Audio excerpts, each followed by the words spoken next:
Welcome to our channel, where you learn French through fun and inspiring stories. Mon histoire. De la pauvreté à la lumière. Je m'appelle Ibrahim. Je suis un homme noir. Je suis né dans un petit village, en Afrique. Mon enfance n'était pas facile.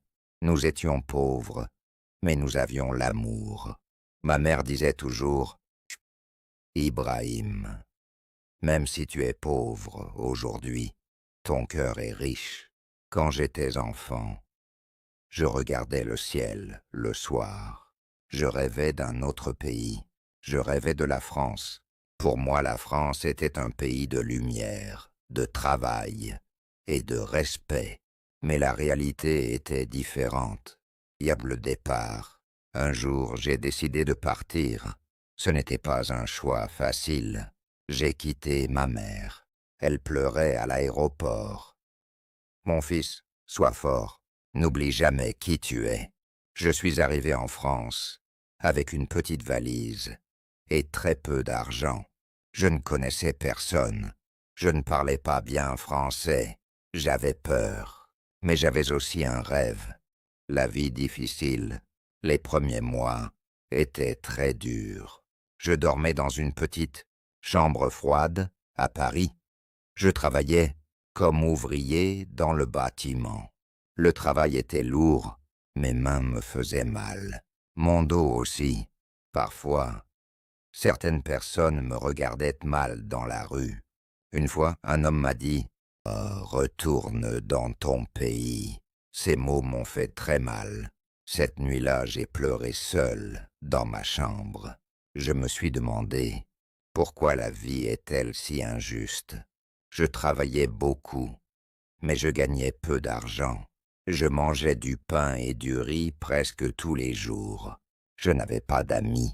Je me sentais invisible. Sur le moment le plus sombre, un hiver, j'ai perdu mon travail. L'entreprise a fermé. Je n'avais plus rien. Je ne pouvais plus payer ma chambre. J'ai dormi 2 nuits dans la rue. Il faisait très froid. Mes mains tremblaient. Je pensais abandonner. Je voulais rentrer chez moi, mais je n'avais même pas l'argent pour le billet. Cette nuit-là, sous un pont, j'ai levé les yeux vers le ciel. Comme quand j'étais enfant, je me suis dit « Ibrahim, si tu abandonnes maintenant, toute ta souffrance n'aura servi à rien. » Alors j'ai décidé de continuer. Un petit changement. Un jour, une femme âgée m'a vu devant une boulangerie. Elle m'a offert un café chaud. Elle s'appelait Madame Claire. Elle m'a parlé doucement. « Tu es courageux. Ne laisse personne te dire que tu ne vaux rien. » Ces mots ont changé quelque chose en moi. Elle m'a aidé à trouver un petit travail dans une association. Je nettoyais les locaux et j'aidais à distribuer des repas aux personnes sans domicile. Petit à petit, mon français s'est amélioré. J'ai commencé à sourire encore, mais la vie n'était pas encore facile. Mon histoire. Partie 2. Les mots qui blessent. Après avoir trouvé un petit travail grâce à Madame Claire, j'ai décidé de ne plus abandonner. Je voulais travailler, je voulais réussir.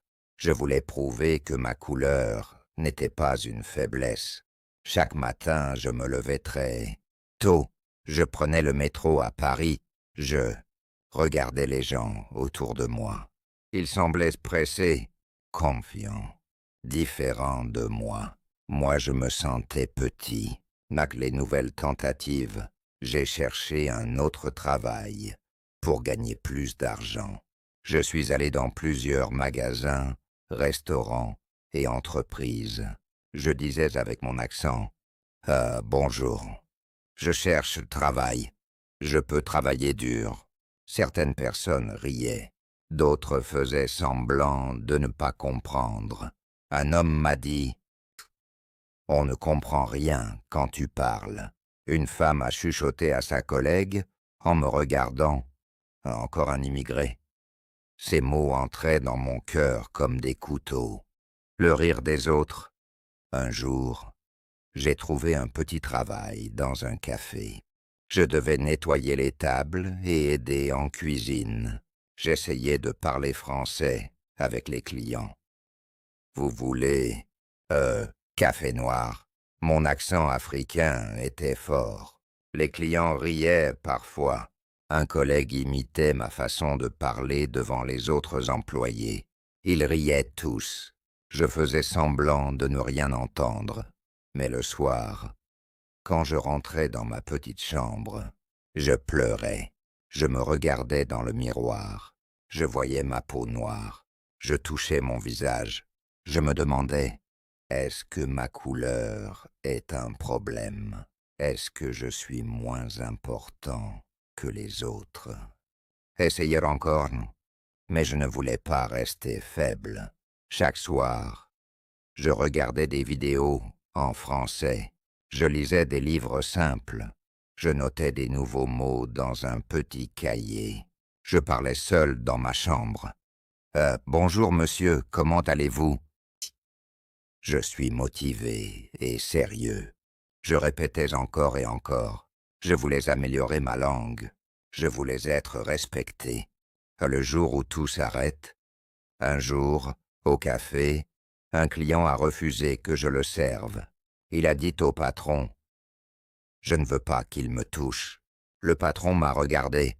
Il n'a rien dit pour me défendre. Le soir, il m'a appelé dans son bureau. « Désolé, mais tu n'es pas fait pour ce travail. » Je savais que ce n'était pas à cause de mon travail. Je suis sorti du café avec mon sac. Il pleuvait. Je marchais seul dans la rue. Les lumières de Paris brillaient, mais pas pour moi. Cette nuit-là, quelque chose s'est cassé dans mon cœur. Je n'ai pas ouvert mes livres. Je n'ai pas parlé français. Je suis resté assis dans le silence. Je me suis dit, peut-être qu'ils ont raison. Peut-être que je ne suis pas assez bien pour ce pays. Et pour la première fois, j'ai pensé arrêter d'essayer. Mon histoire, partie 3, l'injustice. Après avoir perdu mon travail au café, je me suis senti très faible. Mais je ne pouvais pas rester sans travail. Je devais payer ma chambre. Je devais manger. Alors j'ai accepté n'importe quel travail. Le chantier, un homme m'a proposé un travail sur un chantier. Il m'a dit, « Ah, tu es fort. Tu peux porter des choses lourdes. » Je travaillais 10 heures par jour. Je portais du ciment. Je nettoyais le sol. Je ne me plaignais jamais. Il y avait d'autres ouvriers. Ils étaient blancs. Ils travaillaient moins que moi. Un jour, pendant la pause, j'ai entendu 2 hommes parler. Lui, on peut le payer moins. Il ne va rien dire. Oui, il a besoin d'argent. Mon cœur a commencé à battre fort. À la fin du mois, le patron m'a donné mon salaire. C'était très peu. J'ai vu l'enveloppe d'un autre ouvrier. Elle était plus épaisse. J'ai demandé doucement, « Pourquoi moi, moins ?» Le patron m'a regardé froidement. « Et si tu n'es pas content, tu peux partir. » Je suis resté silencieux, parce que j'avais besoin de ce travail. Ah, le nettoyage. Après quelques semaines, le chantier s'est terminé. On ne m'a pas rappelé. J'ai trouvé un autre travail dans le nettoyage. Je travaillais la nuit dans un grand bureau. La femme responsable me donnait toujours les tâches les plus difficiles. Un soir, elle a dit devant tout le monde, « Homme avec ton accent, tu ne vas jamais évoluer ici. » Tout le monde a ri. Je voulais disparaître. Le moment le plus dur, un jour, j'ai découvert quelque chose. Un collègue m'a montré son contrat. Nous faisions le même travail, les mêmes heures, les mêmes tâches, mais son salaire était plus élevé. Il m'a dit, peut-être, c'est parce que je suis français. Il a baissé les yeux. Je suis allé voir la responsable. Elle a répondu, « Tu devrais être déjà content d'avoir un travail. » Ces mots m'ont détruit. Je suis rentré chez moi cette nuit-là très tard. Je me suis assis sur mon lit. Je regardais mes mains. Elles étaient fatiguées, abîmées. Je travaillais plus. Je gagnais moins. Seulement parce que ma peau était noire. Seulement parce que mon accent était différent. J'ai pleuré comme un enfant. Je me suis dit, pourquoi dois-je prouver 2 fois plus que les autres? Pourquoi ma couleur décide de ma valeur? Cette nuit-là, je n'ai pas prié. Je n'ai pas parlé. Je n'ai pas rêvé. Pour la première fois, j'ai commencé à perdre confiance en moi. Et quand une personne perd confiance, elle commence à perdre tout. 4. Toucher le fond. Après cette nuit, je ne reconnaissais plus mon visage dans le miroir. Je continuais à travailler dans le nettoyage, mais quelque chose était cassé à l'intérieur de moi. Je parlais moins, je souriais moins, je rêvais moins. Ah, les heures invisibles, je travaillais la nuit. Quand la ville dormait, moi je nettoyais les bureaux des personnes riches. Je voyais leurs grandes chaises en cuir, leurs ordinateurs modernes, leurs photos de familles heureuses. Je passais la serpillière doucement. Personne ne savait que j'existais. Un soir, 2 employés sont restés tard. Ils parlaient en me regardant. Il est toujours silencieux, celui-là. Ben, oui, ils sont comme ça. Ils, pas lui, ils. Je n'étais plus une personne. J'étais devenu une catégorie. L'exploitation, 1 mois plus tard. Je n'ai pas reçu tout mon salaire. Je suis allé voir la responsable. « Excusez-moi, il manque de l'argent. » Elle a répondu froidement. « Tu as cassé du matériel. C'est déduit. » Mais je n'avais rien cassé. Je voulais me défendre. Les mots français étaient dans ma tête, mais ils ne sortaient pas correctement. Mon accent me bloquait. Ma peur me bloquait. Alors je suis resté silencieux. Encore une fois, la perte. Avec ce petit salaire, je ne pouvais plus payer ma chambre. Le propriétaire m'a donné 1 semaine pour partir. 1 semaine. Je cherchais partout un autre logement. Personne ne voulait me louer. Un homme m'a dit « Désolé, déjà pris », mais juste après, j'ai vu qu'il a accepté un autre homme blanc. J'ai compris. La semaine est passée. J'ai mis mes affaires dans un sac. Je suis redevenu sans domicile. À le vrai fond, une nuit froide.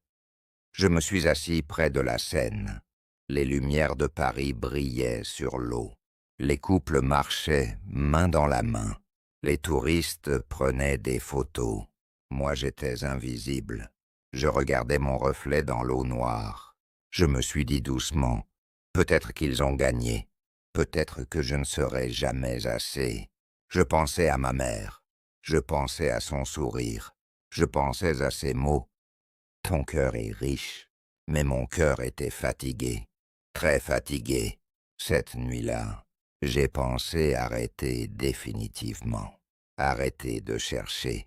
Arrêter de croire. Je me suis allongé sur un banc. Le ciel était sombre.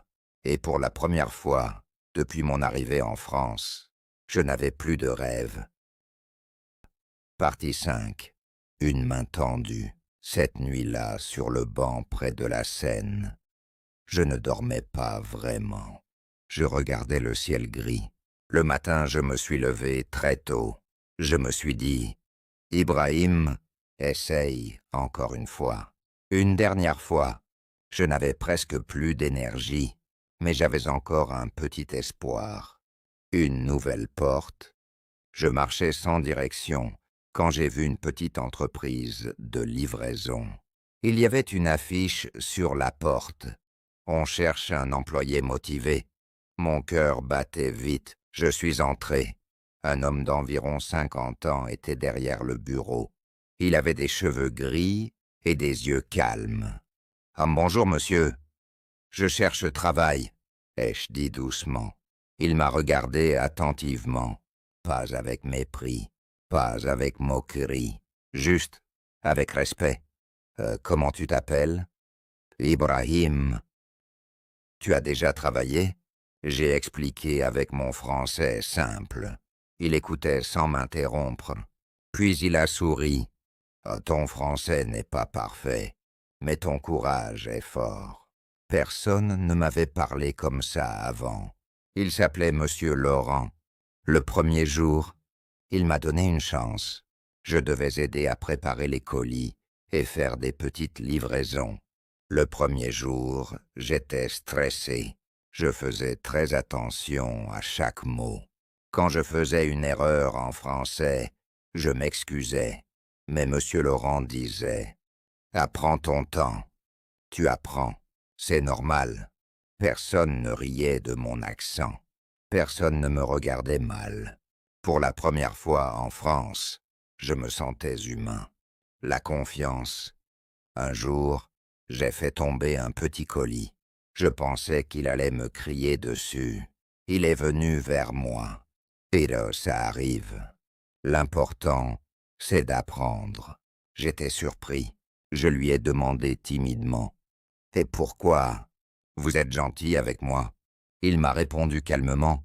« Parce que je regarde le travail, pas la couleur de la peau. » Ces mots ont réparé quelque chose dans mon cœur. Un petit changement intérieur. Je travaillais dur, mais maintenant, je travaillais avec dignité. Je recommençais à lire le soir. Je recommençais à pratiquer le français. Mais cette fois, je ne le faisais pas pour prouver aux autres. Je le faisais pour moi. Chaque jour, ma confiance revenait un peu. Ce n'était pas encore le succès. Je n'étais pas encore riche, mais je n'étais plus brisé. Et parfois, tout commence simplement par une personne qui te traite avec respect. Partie 6. Mon premier rêve. Travailler avec Monsieur Laurent a changé quelque chose en moi. Je n'étais plus invisible. Je n'étais plus cassé. Je commençais à croire que moi aussi, je pouvais réussir. Pas une idée? Un jour, en préparant des colis, j'ai remarqué quelque chose.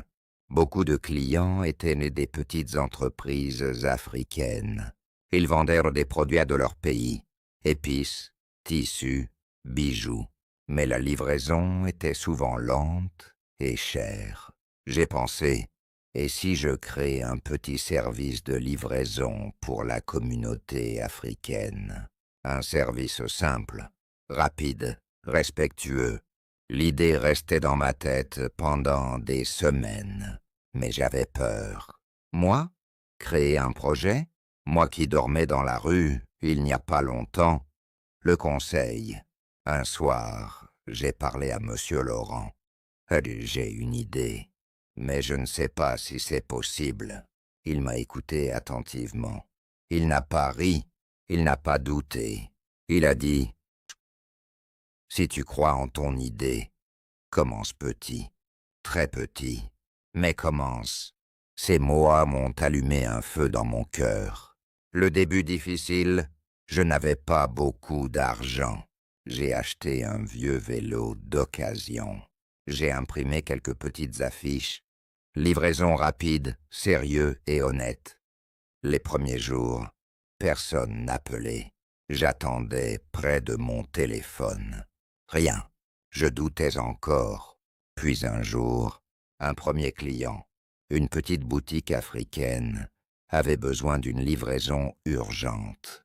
J'ai pédalé vite, sous la pluie. Je suis arrivé à l'heure. Le client m'a dit « Merci, tu es sérieux ?» Ce n'était pas beaucoup d'argent, mais c'était mon argent, gagné avec mon projet.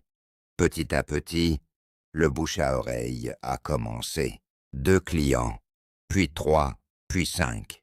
Je travaillais le jour avec Monsieur Laurent, le soir et le week-end. Je faisais mes livraisons. J'étais fatigué, mais heureux. Mon français s'améliorait encore. Je parlais avec plus de confiance. Un jour, un client m'a dit « Oh, tu as un accent. mais il est beau. Il raconte une histoire. Pour la première fois, je n'avais plus honte. Le premier vrai succès, après plusieurs mois, j'ai économisé assez d'argent pour louer un petit local.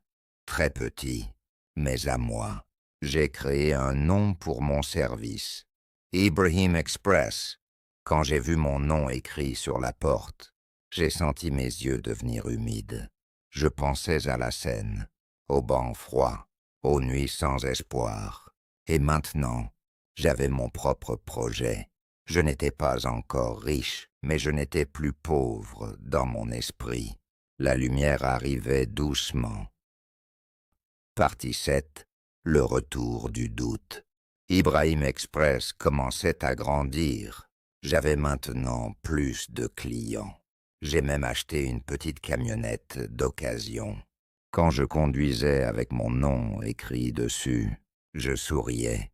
Je pensais que le pire était derrière moi. Mais la vie aime tester les personnes qui commencent à réussir. Et le grand problème, un mois, j'ai accepté un grand contrat. Une entreprise voulait que je fasse beaucoup de livraisons rapidement. Je voulais prouver que j'étais capable. Je travaillais jour et nuit. Je dormais très peu, mais je n'avais pas encore assez d'expérience. Un jour, la camionnette est tombée en panne. Je n'avais pas assez d'argent pour réparer rapidement. Les livraisons étaient en retard. L'entreprise a annulé le contrat en quelques semaines. J'ai perdu beaucoup d'argent. Je me suis retrouvé avec des dettes. Encore une fois, les anciens amis, un soir, je suis allé dans un quartier où je connaissais des hommes de mon pays. Des anciens amis que j'avais rencontrés quand je suis arrivé en France. Ils ont vu ma camionnette arrêtée. Ils ont ri. Alors Ibrahim, le grand businessman, on t'avait dit que la France n'est pas pour nous. Tu as oublié d'où tu viens. Leurs paroles étaient comme avant, dures, froides. L'un d'eux a dit « Ah, accepte ta place, travaille pour les autres. Ce n'est pas pour toi, les grandes choses. » Je suis resté silencieux, encore ce silence. Je sentais la honte revenir, le doute revenir. La petite voix dans ma tête disait « Peut-être qu'ils ont raison, peut-être que je rêve trop grand. » Une nouvelle chute. Les semaines suivantes étaient très difficiles. Moins de clients, plus de factures. Je vendais presque tout pour payer les dettes. Un soir, je suis resté seul dans mon petit local vide.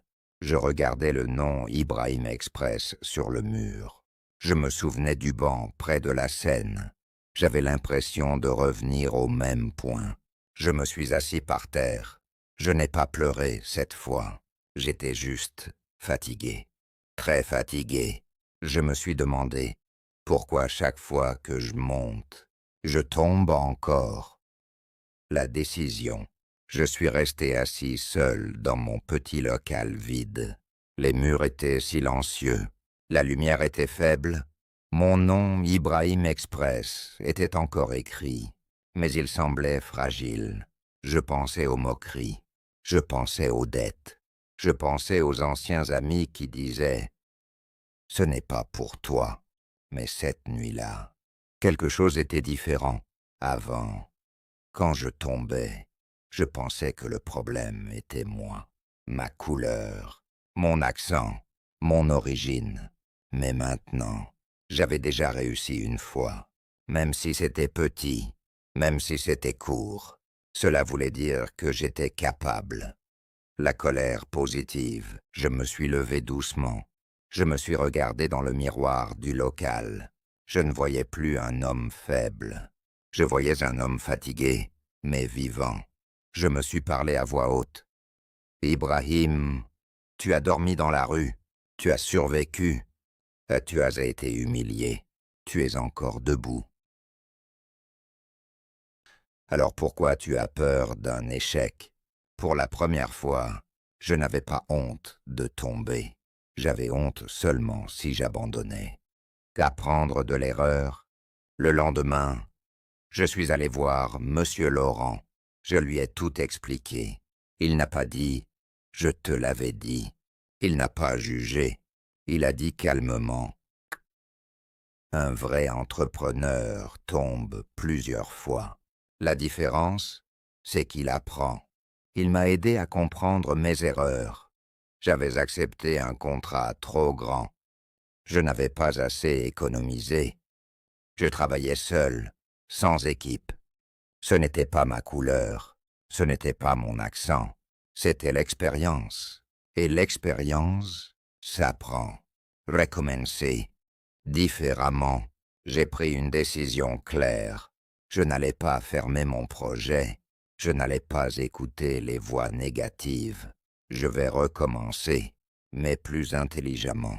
J'ai vendu la grande camionnette. J'ai payé mes dettes petit à petit. Je suis revenu au vélo, au début. Certains riaient encore, mais cette fois, leur rire ne contrôlait plus mon cœur. La nouvelle force, chaque client satisfait, me donnait plus de confiance. Je parlais mieux français maintenant. Pas parfait, mais clair. Un jour, un client français m'a dit « Comme j'aime travailler avec toi, tu es honnête et sérieux. » Ces mots avaient plus de valeur que l'argent. Je sentais quelque chose grandir en moi. Pas seulement une entreprise, une identité. Je n'étais plus l'homme qui subissait, je devenais l'homme qui construit. Partie 9. La vraie réussite. Après ma décision de recommencer, tout a changé, doucement, mais sûrement. Je travaillais avec plus de stratégie. Je choisissais des contrats plus petits, mais stables. Je gardais toujours un peu d'argent pour les urgences. Cette fois, je ne voulais pas courir.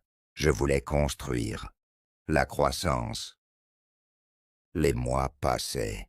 Ibrahim Express devenait connu dans plusieurs quartiers. Les commerçants disaient « Allez, si tu veux une livraison sûre, appelle Ibrahim ».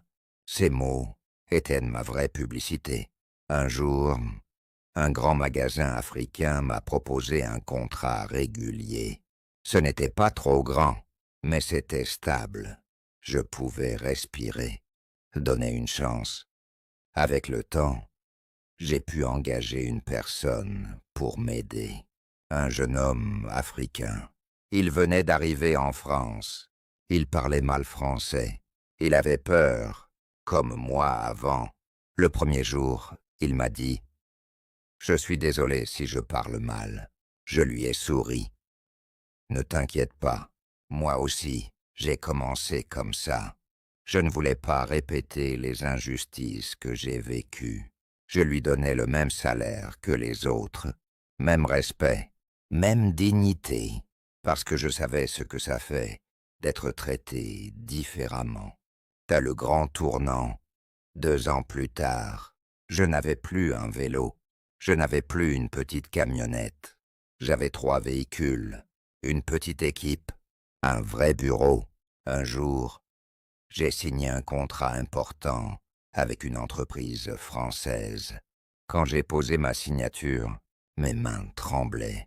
Je me souvenais, le banc près de la Seine, les nuits froides, les insultes, les salaires injustes. Et maintenant, c'était moi qui signais des contrats.